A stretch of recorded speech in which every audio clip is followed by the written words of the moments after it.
nous vous informons que ce programme est déconseillé aux moins de 10 ans. Un enfant gâté d'Hollywood sombre dans la perversion. C'était un violeur en série, disposant de beaucoup d'argent. Il enregistre ses crimes en vidéo. C'était incontestable. Quand on regardait ces vidéos, il s'agissait de viols de femmes inconscientes. Il paie une caution d'1 million de dollars, puis attend le bon moment. Ça sautait aux yeux qu'il ne resterait pas jusqu'au bout. La chasse à l'homme captive les États-Unis. Il y avait tout dans cette affaire. Sexe, drogue et vidéo. L'héritier d'une légende d'Hollywood devient un violeur recherché par la police. C'est aujourd'hui dans Crime en haute société.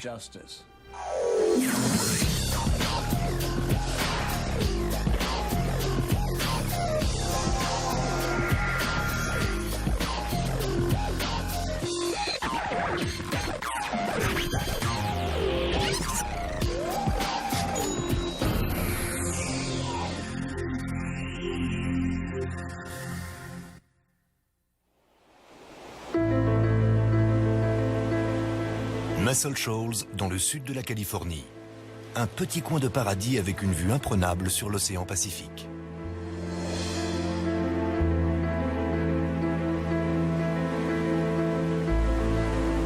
Les surfeurs et autres amateurs de farniente sont très fiers de pouvoir s'installer ici. On ne parle pas beaucoup de cette petite ville dans les journaux. Mais le 18 juillet 2000, un homme de 36 ans est arrêté devant sa maison qui fait face à la mer. Andrew Luster est l'héritier de Max Factor, une légende hollywoodienne du maquillage. Dans sa maison, la police trouve de la drogue, des armes et une collection d'effroyables films en vidéo qu'il aurait apparemment tournés. À la fin de l'enquête, Andrew Luster doit répondre de 87 chefs d'accusation pour avoir drogué et violé des jeunes femmes. Il est atteint d'une maladie qui va jusqu'au tréfonds de son âme. Il aime avoir des rapports sexuels avec des femmes qui sont comme mortes. La presse se rue sur cette affaire. Andrew Luster est l'arrière-petit-fils de Max Factor, le roi des cosmétiques. Les médias le surnomment l'héritier Factor, mais le procureur le qualifie de prédateur sexuel. Quand j'habitais à Los Angeles, j'ai rencontré plusieurs membres de la famille d'Andrew Luster. Ils étaient très aimables, très respectés. Certes, Andrew n'était sans doute pas le premier héritier à devenir un tombeur, mais il était malade. Et le pire dans tout ça, c'est qu'il a failli s'en tirer. Andrew Luster est placé en résidence surveillée lorsque l'affaire se prolonge. Il risque alors plus de 100 années de prison et il n'a aucune intention de purger cette peine. Le 3 janvier 2003, il prend la fuite. Une traque à l'échelle mondiale est lancée pour le retrouver. Un chasseur de primes appelé Dwayne Dog Chapman est déterminé à l'amener devant la justice. Il peut être n'importe où, dans n'importe quel pays. Dog, le chasseur de primes, est à ses trousses. Je suis implacable et impitoyable. Je le capturerai. Dwayne Chapman cherche à tout savoir sur Andrew Luster. On consacre tout notre temps, toutes nos journées à Andrew Luster. 3 semaines après le début de son procès, Andrew Luster est condamné par contumace à 124 années de prison. We in the jury find the defendant guilty of the crime of rape by use of drugs. Dans son éducation, Luster n'a pas vraiment appris à fuir devant les autorités. Andrew Luster est né dans une famille riche. C'est l'arrière-petit-fils de Max Factor, fondateur d'un empire des cosmétiques. Max Factor est né en Pologne. Il a émigré en Russie où, à l'âge de 20 ans, il est devenu le coiffeur du tsar Nicolas II. Les contraintes de la vie à la cour lui déplaisant, il s'est enfui aux États-Unis au moment des premiers pas de l'industrie du cinéma. Il a alors révolutionné l'art du maquillage cinématographique. C'était le maquilleur le plus en vue d'Hollywood, réclamé par toutes les stars. Les célèbres lèvres de Joan Crawford, sa belle bouche bien pleine, c'est l'œuvre de Max Factor. Ça correspond notamment à sa personnalité et à ses rôles, ceux d'une femme agressive, déterminée. Mais la beauté n'était pas seulement réservée aux stars hollywoodiennes. Dans les années 60, la société Max Factor & Company entre en bourse. La famille roule sur l'or. En 1963, la petite fille de Max, Elizabeth, donne naissance à un fils, Andrew Stuart Luster.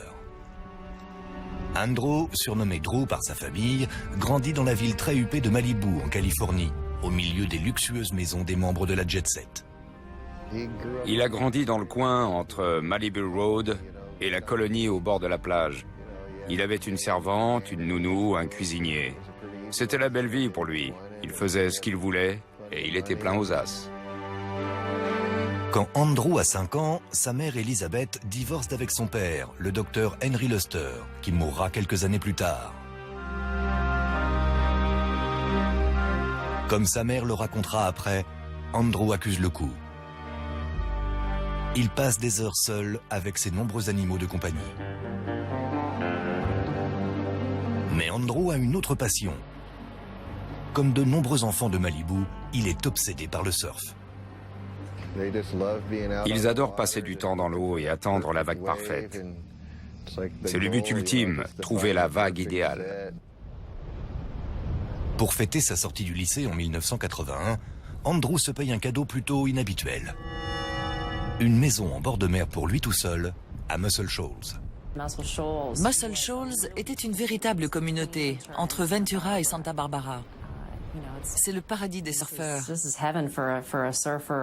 Quand on se réveille le matin, on a l'océan devant les yeux. Luster suit ensuite quelques cours à la fac, mais il abandonne avant d'obtenir un diplôme. Après tout, il n'a pas besoin de travailler ni de grandir. Il sait pourtant à quoi il veut occuper sa vie. Il passait ses journées au soleil, sur les vagues. Et puis il allait nager, boire de la bière et draguer.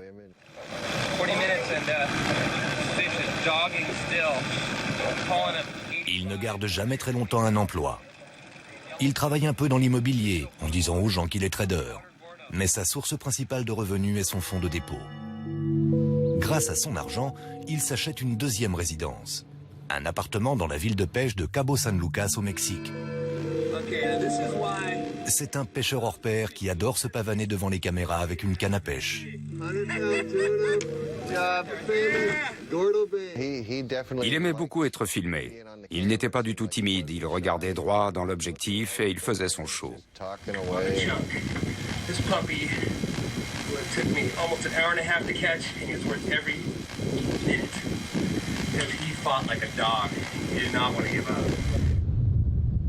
C'était le paradis pour Luster. Il se rend tout seul à Cabo plusieurs fois par an pour surfer et pêcher à loisir. Mais autre chose l'attire dans cette ville. Son intense vie nocturne. Cabo Wabo, Squid Row, le Giggling Marlin, ça ce sont des endroits qui bougent. Les filles y vont pour se détendre, les garçons vont à la pêche aux poissons la journée et le soir à la pêche aux filles. Au début des années 90, Luster est dans une relation stable avec une femme. Ils ont 2 enfants ensemble, mais ils ne sont pas mariés. Luster a à peine plus de 30 ans et le mariage ne l'intéresse pas. C'est un solitaire qui a encore envie de continuer à jouer. Il a d'ailleurs un nouveau jouet, une caméra vidéo. Elle devient sa passion. La vie de Luster se transforme en une longue émission dont il est le héros. Le jour, il joue un jeune oisif. Mais à la tombée de la nuit, il se transforme en un prédateur pervers. Au fil des ans, il s'est enfoncé dans une zone dangereuse de déviance sexuelle. Andrew Luster souffre d'un dérangement mental qui va en s'aggravant. Ses perversions et son sens de l'impunité forment un cocktail explosif. Peu à peu, il se transforme en monstre.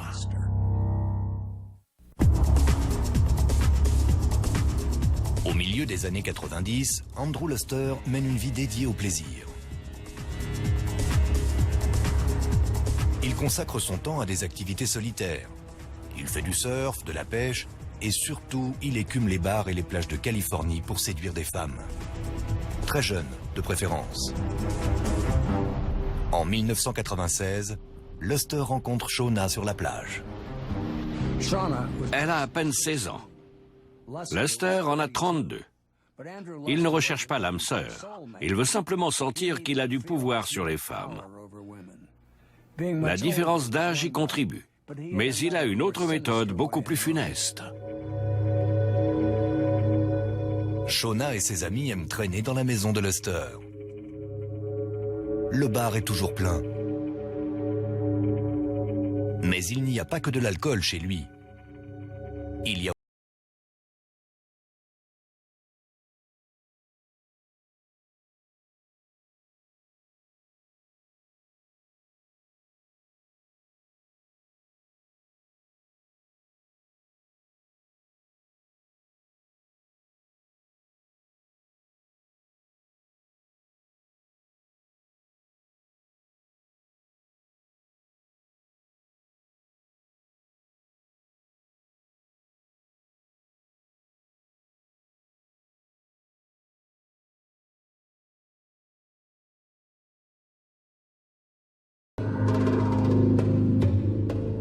À une époque, le GHB était vendu en pharmacie comme complément nutritionnel.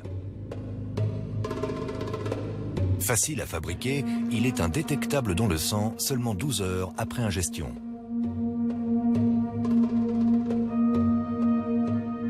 Un soir, alors que Shauna est chez lui, Luster verse du GHB dans le verre de la jeune fille sans qu'elle s'en aperçoive. Elle perd connaissance.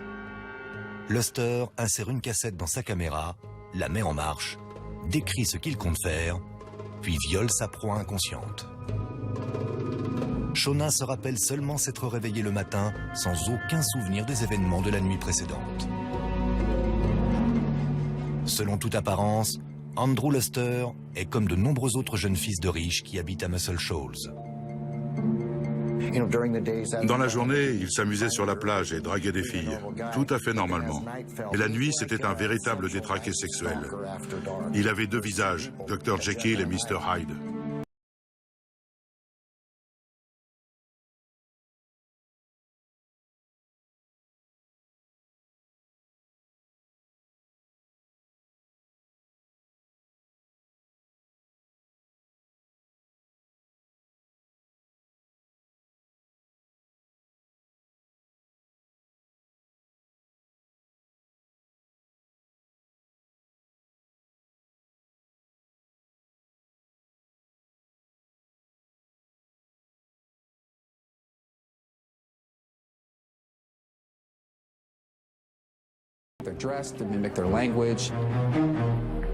Vers minuit, le 14 juillet 2000, Luster se rend au O'Malley's, un bar dans State Street à Santa Barbara.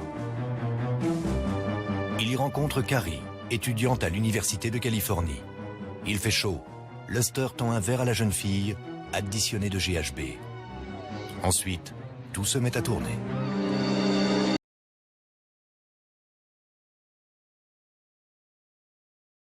En route vers Muscle Shoals. Sitôt dans la maison, Luster redonne un verre à Carrie. Elle se sent mal et demande ce qu'il y a dedans. Il répond « du Liquidex ». La jeune fille s'évanouit. Pendant qu'elle est inconsciente, Luster la viole. Le lendemain matin, elle se réveille dans le lit de Luster, nue. Pendant 3 jours, elle ressasse mentalement l'horrible expérience qu'elle pense avoir vécue. Puis elle appelle la police. Elle ne se souvenait pas de tout par ordre chronologique. Elle se souvenait seulement de morceaux épars. Elle savait qu'elle avait été agressée sexuellement. Elle était très perturbée émotionnellement. Ça faisait 3 jours que ça lui trottait dans la tête. C'est extrêmement difficile d'aller au poste de police et de raconter qu'on a été violé. L'agent Melissa Smith écoute la jeune étudiante en détresse pendant plusieurs heures. Je croyais ce qu'elle me disait. Mais je me demandais aussi comment j'allais convaincre le public, un jury, de la véracité de ces dires. Melissa Smith demande à Carrie d'appeler Luster. On s'était installés dans une pièce et j'écoutais leur conversation. Je lui avais demandé de dire qu'elle s'était bien amusée et qu'elle avait envie de le revoir. Dude, what did you put in my drink? Liquid X. Liquid X? Yeah. Is that the same as GHB? Because like I've done ecstasy before and like it wasn't exactly the same. Like it was fun, but It's good though. do you have any more of that left? Yeah. You do? You should do some. Totally. Yeah. You don't have to drug me to have sex with me this time, okay? Okay. Il a complètement mordu à l'hameçon. Il lui a proposé qu'elle aille chez lui le lendemain, ce qui était exactement ce que nous voulions. À l'heure du rendez-vous, la police qui vient chez Luster, pas Carrie. Les autorités sont là pour l'arrêter, muni d'un mandat de perquisition de son domicile. Il était sous le choc. Il n'arrêtait pas de répéter « Hey, j'habite ici, il y a erreur sur la personne ». Je crois qu'il a été pris au dépourvu. Les enquêteurs savent qu'ils tiennent leur homme. Ils pensent trouver des preuves chez Andrew Lester, mais ne s'attendent pas aux effroyables cassettes vidéo sur lesquelles ils tombent.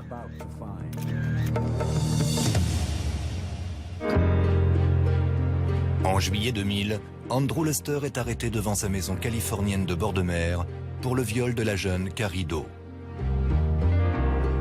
Il est menotté, puis emmené au bureau du shérif où il est interrogé.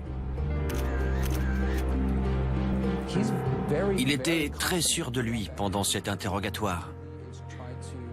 Il a souvent essayé de prendre le contrôle de la discussion en répétant régulièrement « Vous n'avez aucune preuve contre moi, je vais ressortir libre ». Andrew Lester a toujours eu la vie facile. Il dit littéralement aux policiers « Je suis riche, je vais me prendre un bon avocat et je vais détruire cette fille ». Il est persuadé de pouvoir s'en tirer quoi qu'il arrive. I don't screw up. I've lived in the same place my entire adult life. I'm a wealthy guy. I can't screw up. I'm not going to lose my money. You're a wealthy guy? Mais très vite, il se retrouve acculé et il est pris en flagrant délit de mensonge par la policière. So did you tell her that you put liquid X in her drink? I never told her that. No.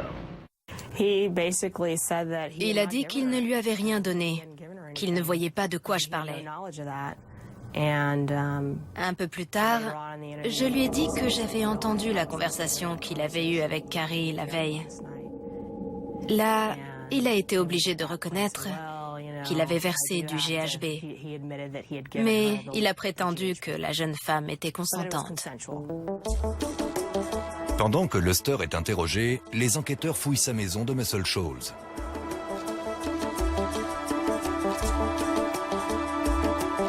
Ils trouvent de la marijuana, de la cocaïne, des sédatifs, des champignons hallucinogènes. Mais ce n'est pas tout. Ils trouvent aussi des nunchakus, une arme d'arts martiaux interdite, et un fusil d'assaut AK-47. Mais ce n'est encore rien comparé à ce qu'ils trouvent ensuite. Empilés sur une étagère, des dizaines de cassettes vidéo contenant les films tournés par Luster. Il y en a une qui a attiré notre attention, celle marquée « Shauna plus GHB ». C'est celle-là que nous avons regardée en premier. Et le film était très, très dérangeant. Sur cette vidéo, on voit une fille allongée, inconsciente. Luster entre dans le cadre, s'assied sur le bord du lit, regarde la caméra et commence son récit. Il dit « Beaucoup de gens rêvent de Noël et de Thanksgiving. Moi, je rêve de ça. » En visionnant les autres cassettes, les enquêteurs assistent à d'autres scènes où Luster viole des filles apparemment inconscientes. Elles sont dans le coma. Elles ronflent. Elles sont sans vie. Il est obligé de les soulever et de les mettre dans d'autres positions. Il viole ces femmes sans montrer la moindre trace de remords. C'est le portrait vidéo d'un effroyable prédateur sexuel.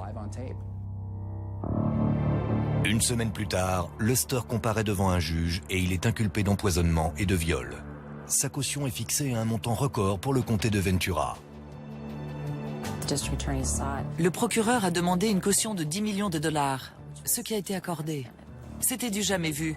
L'argument, c'était de dire il faut que la caution soit très élevée pour être sûr qu'il ne s'enfuira pas. Le montant de la caution ne fait que renforcer le caractère scandaleux de l'affaire. La presse locale se rue sur cette histoire, suivie par les médias nationaux. Les médias savaient qu'Andrew Luster était l'héritier de Max Factor. Ce sont même eux qui nous l'ont appris. La presse fait ses choux gras avec cette affaire, qui finit par parvenir aux oreilles de Tonya, la jeune femme que Luster avait violée 4 ans auparavant. Cette jeune femme est tombée sur des articles, alors qu'on essayait justement de la retrouver. Et c'est elle qui nous a contactés. Les enquêteurs montrent ensuite à Tonya la vidéo où Luster la viole, alors qu'elle est inconsciente. C'est la plus dégoûtante, la plus répugnante agression sexuelle que j'ai jamais vue. Je n'avais jamais rien vu qui s'approche autant de la nécrophilie. Un homme qui a des rapports sexuels avec des femmes évanouies. Ça avait des relents de morgue. Les enquêteurs font tout leur possible pour retrouver les autres filles filmées par Luster. Ils épluchent le carnet d'adresse de l'homme en espérant que cette sombre histoire éveillera des souvenirs aux victimes. Ils parviennent ainsi à retrouver Shauna, l'adolescente de 16 ans dont Luster a abusé chez lui. Elle est horrifiée par ce que les policiers lui racontent. C'était évidemment très dérangeant pour elle. 2 policiers sont venus chez elle et lui ont parlé d'événements qu'elle avait vécus, mais dont elle n'avait pas du tout connaissance. Le choc a dû être très rude pour elle en apprenant ça. Shauna et Tonya portent également plainte pour aider le procureur à envoyer Andrew Luster en prison.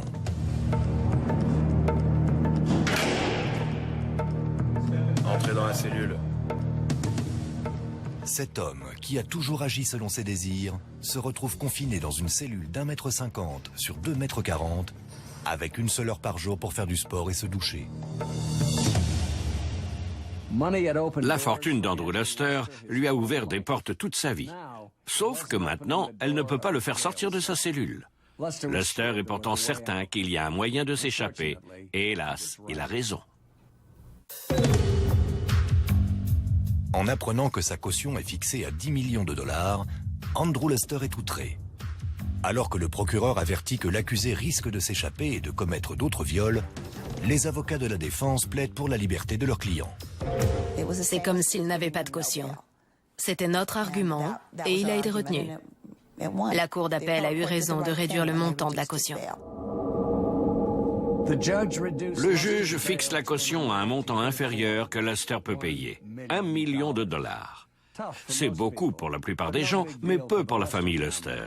C'est même une somme qu'elle peut non seulement verser, mais se permettre de perdre au cas où Andrew déciderait de se faire la belle. Il pouvait être libéré sous caution, tant qu'il était placé sous résidence surveillée et avec un bracelet électronique à la cheville, pour qu'il ne puisse pas s'éloigner de sa maison. Si les bracelets électroniques sont monnaie courante chez les jeunes délinquants, Andrew Luster devient le premier adulte du comté de Ventura à devoir en porter un. Le bureau du shérif proteste. C'est grâce à sa fortune que Luster a le droit d'être en résidence surveillée.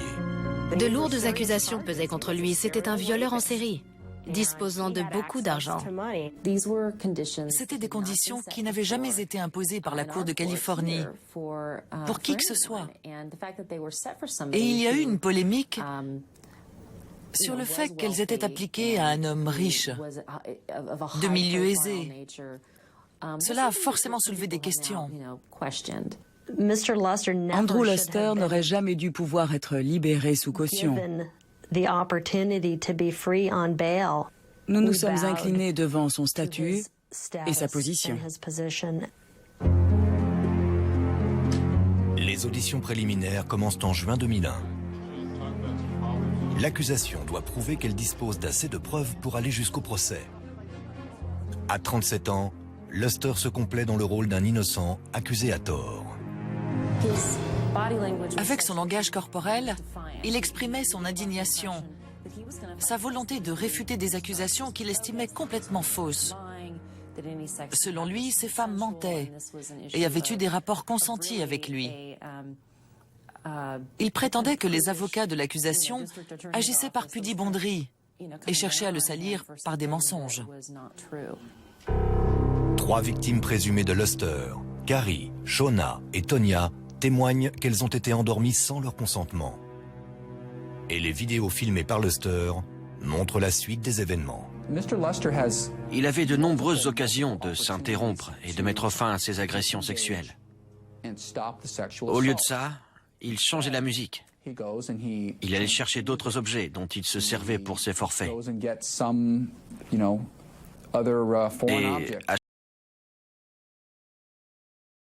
Et à contre lui.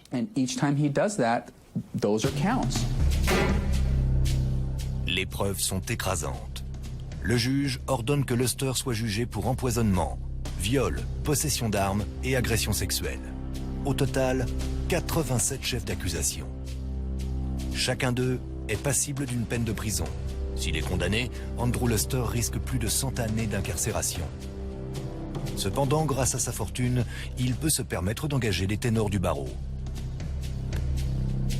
En l'occurrence, Roger Diamond, un avocat réputé de Los Angeles, et Kiana Sloan-Hillier comme assistante. Dès le début, Diamond cherche l'affrontement contre l'accusation. Les médias boivent ses paroles. This trial would have been held a long time ago had the DA allowed discovery. La défense voulait que le procès se règle dans les médias, alors que nous voulions qu'il se déroule dans une salle d'audience. C'est là que doivent se passer les procès, pas en une des journaux, ni aux infos télévisées.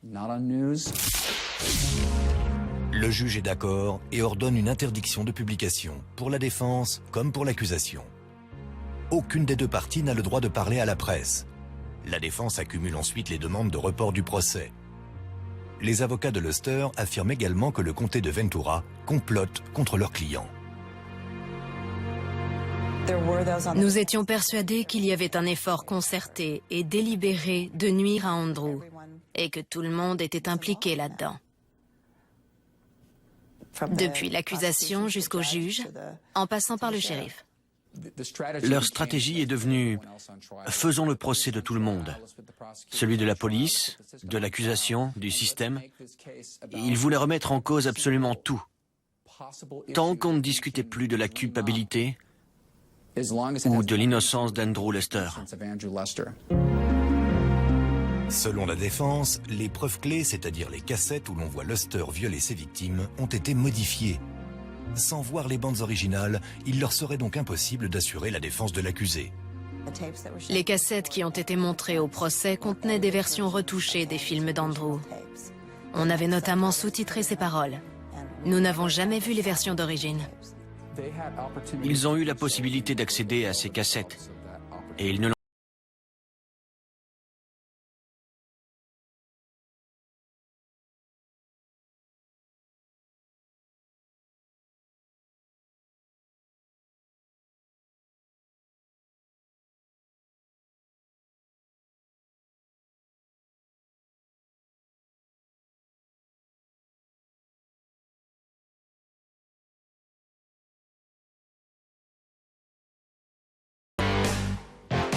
Il s'appuie sur Waves and Babes, un film érotique produit par Luster.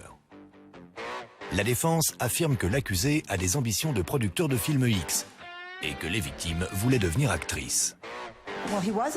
Il voulait effectivement produire des films pornographiques. Il s'agissait de déterminer s'il s'agissait de viol ou de pornographie. En effet, un sous-genre des films X met en scène des femmes qui font semblant d'être inconscientes. En regardant ces cassettes, il était aussi difficile de conclure que c'était un film porno amateur que de dire que l'attentat contre les tours jumelles était un effet spécial de film hollywoodien. La tension entre les avocats renforce encore davantage le climat électrique du procès. L'un des avocats de la défense parlait du procureur et de ses laquais, ce genre de vocabulaire. Il y avait de l'animosité dans l'air. Le juge Ken Riley finit par en avoir assez. Il a crié à l'avocat de la défense, qui hurlait lui aussi, « Ce procès va avoir lieu, c'est irrévocable. Nous allons former le jury. »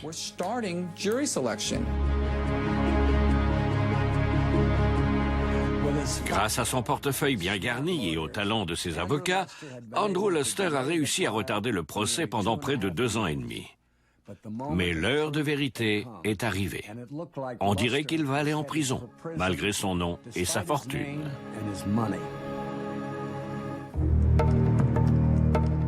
Deux ans et demi après son arrestation, Andrew Luster passe en procès. S'il est condamné, il passera le restant de ses jours derrière les barreaux. Mais pour l'instant, il est dans sa maison de Muscle Shoals, sous résidence surveillée.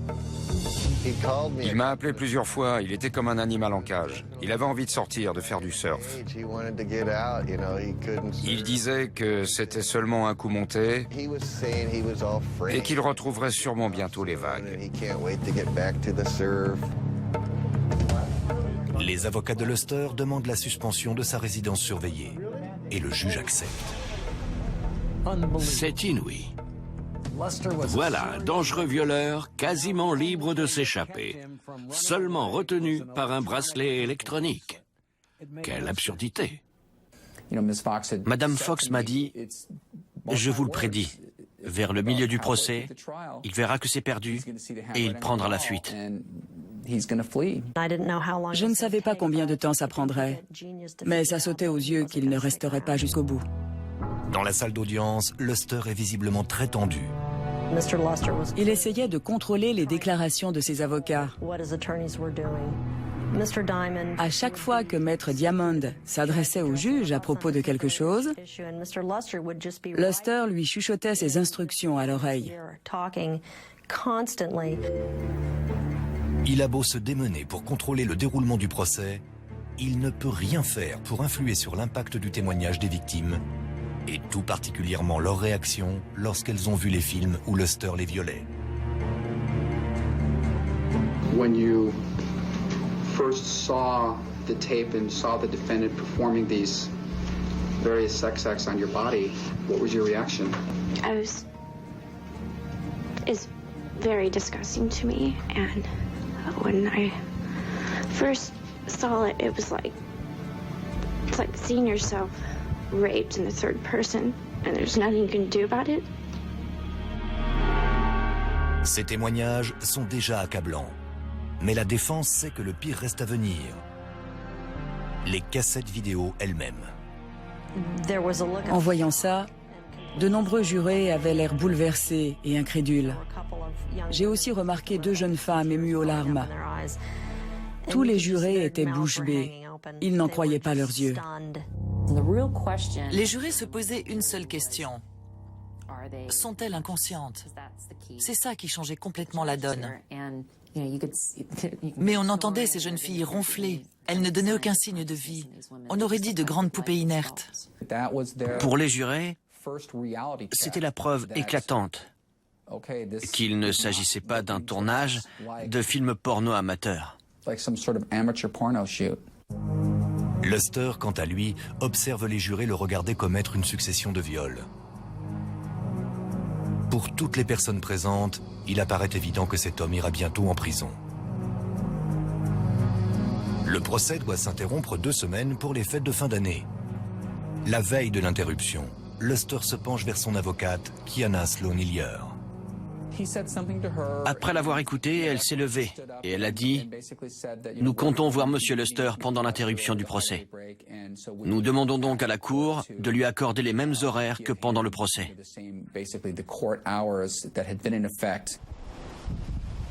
La défense demande que pendant l'interruption du procès, Luster ait le droit de quitter son domicile 12 heures par jour. Anthony Wald est sorti de ses gonds et il s'est écrié « Vous ne pouvez pas faire ça, monsieur le juge. Il risque de s'enfuir. » Malgré notre objection, le juge a accédé à cette demande.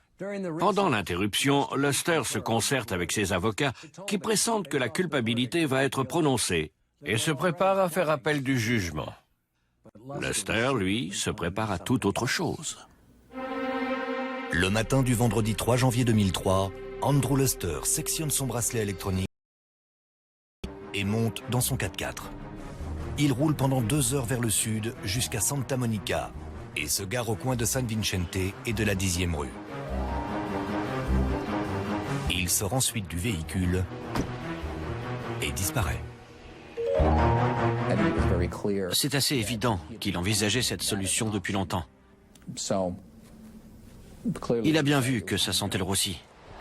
Les autorités se sont rendues compte de sa disparition à 20h30, alors qu'il était parti de chez lui à 8h du matin. Il avait beaucoup d'avance. Il pouvait déjà être très loin. En fouillant la maison de Luster, les enquêteurs s'aperçoivent que ses habits d'été, son chien et de précieux objets d'art indien n'y sont plus. Quelques jours plus tard, des mandats d'arrêt sont lancés contre Andrew Luster au niveau local et fédéral. En son absence, le procès reprend. Le lundi matin, à la place d'Andrew Luster, il y avait une chaise vide. Maître Diamond a dit que son client avait peut-être eu un accident de voiture et que son absence était sûrement explicable. Anthony Wald a répliqué aussi sec, et pourquoi pas un enlèvement par les extraterrestres tant qu'on y est. Il a fui, c'est tout. La disparition de Luster fait la une de tous les journaux californiens. Un homme s'intéresse tout particulièrement à cette affaire. Un chasseur de primes nommé Dwayne Dog Chapman. J'ai lu dans les journaux que Luster avait pris la fuite pendant le week-end, après s'être débarrassé de son bracelet électronique. Pour mon équipe et moi, ça a marqué le début de la traque. Dwayne Chapman est un sacré personnage. Il vient d'un monde totalement différent de celui de Luster. Il a grandi dans un milieu pauvre, a fait partie d'un gang de bikers et a fait de la prison au Texas. Le détraqué sexuel a désormais un chasseur de primes blond et coloré sur ses traces. Et notre histoire va devenir plus étrange encore. Le lundi 6 janvier, le procès pour viol d'Andrew Luster reprend, sans l'accuser. Cela fait 3 jours qu'il a complètement disparu. Il reste introuvable. I would tell Andrew Luster now, please return. It does not do any good to be away. Roger Diamond, l'avocat de Luster, demande à être retiré de l'affaire. Mais le juge refuse. L'avocat est en bien mauvaise position. Diamond essayait de défendre un client qui n'était pas là pour s'expliquer et qui ne pouvait pas se défendre. Il s'est démené pour défendre Andrew Luster. Il a essayé de balayer toutes les preuves d'un revers de main. Grosso modo, il a traité les victimes de salopes et a dit au jury qu'elles ne méritaient pas d'être prises en considération. C'est à peu près ce qu'il a dit, même si ce n'est pas avec ces mots-là. Il a réellement dit que les plaintes de ces femmes n'étaient pas recevables, vu leur comportement. Toutefois, le jury ne le voit pas de cette façon.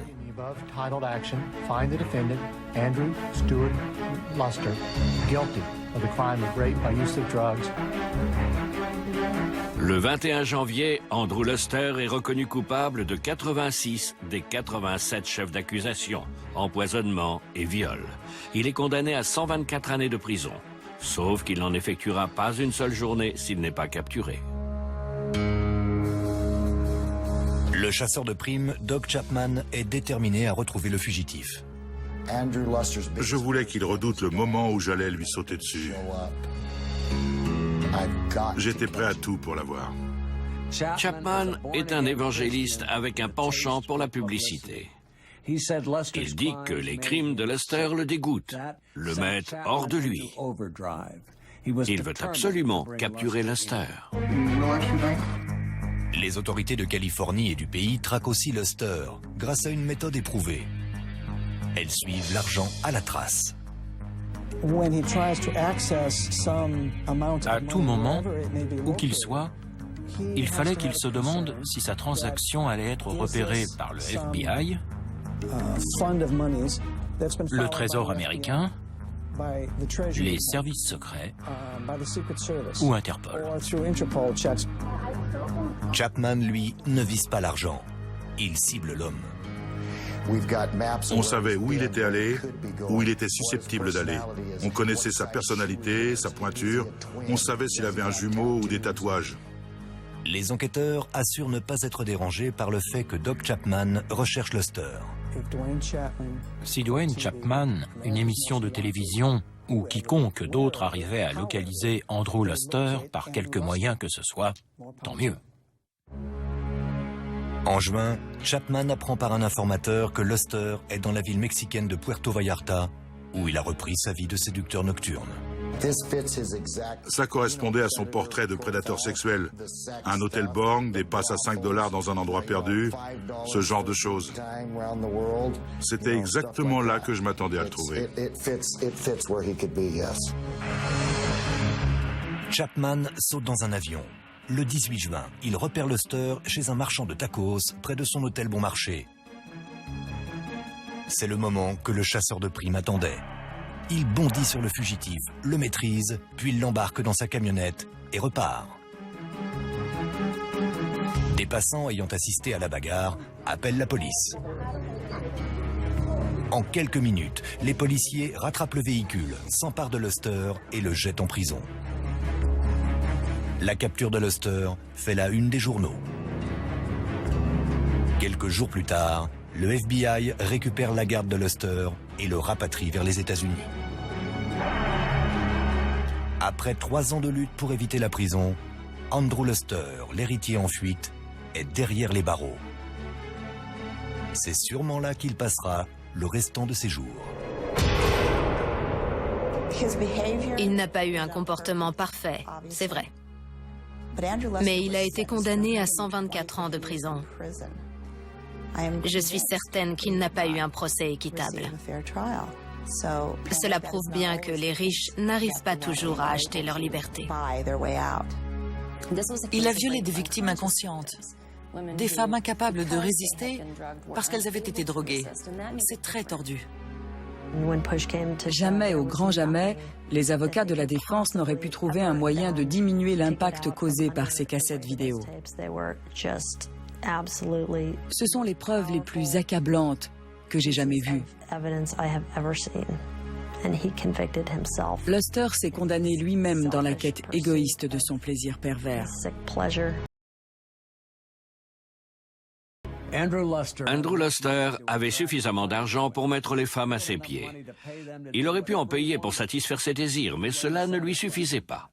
Au final, il n'a pas eu assez d'argent pour arriver à couvrir ses crimes sordides. C'était Dominique Dunn. Merci de nous avoir suivis.